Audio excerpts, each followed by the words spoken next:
U.S. President Donald Trump has said he is not considering firing Special Counsel Robert Mueller even as his administration was again forced to grapple with the growing Russia probe, which has shadowed the White House for much of his initial year in office.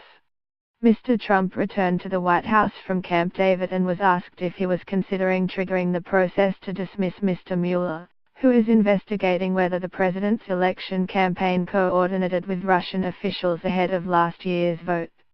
The president answered, "No, I am not." But he did add to the growing conservative criticism of Mr. Mueller's move to gain access to thousands of emails sent and received by Trump officials before the start of his administration, yielding attacks from transition team lawyers and renewing chatter that Mr. Trump may act to end the investigation. "I can't imagine there's anything on them, frankly. Because, as we said, there's no collusion. There's no collusion whatsoever." On Saturday, the General Counsel for the Transition Group sent a letter to 2 congressional committees arguing Mr. Mueller's investigators had improperly obtained thousands of transition records. The investigators did not directly request the records from Mr. Trump's still existing transition group, Trump for America, and instead obtained them from the General Services Administration, a separate federal agency that stored the material, according to the group's general counsel. A spokesman for Mr. Mueller said the records were obtained appropriately. "When we have obtained emails in the course of our ongoing criminal investigation, we have secured either the account owner's consent or appropriate criminal process," Peter Carr said.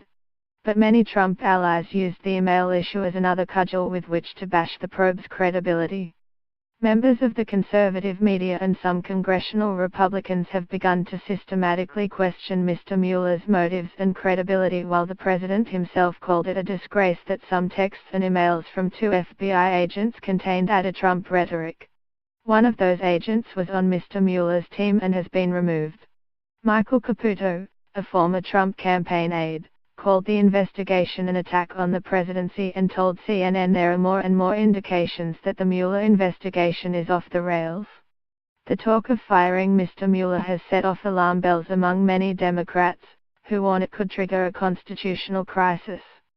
Some Republicans also advised against the move, including Senator John Kerry of Texas, who deemed the idea a mistake. The rumor mill overshadowed the Republican tax plan, which is set to be voted on this week. Although Treasury Secretary Steve Mnuchin was doing a victory lap on the tax bill on the Sunday talk show circuit, he first had to field questions on CNN's State of the Union program about whether he believed Mr. Trump would trigger the process to fire Mr. Mueller. "I don't have any reason to think that the president is going to do that, but that's obviously up to him," Mr. Mnuchin said. However, Mr. Mnuchin declined to elaborate on how he would want it to end.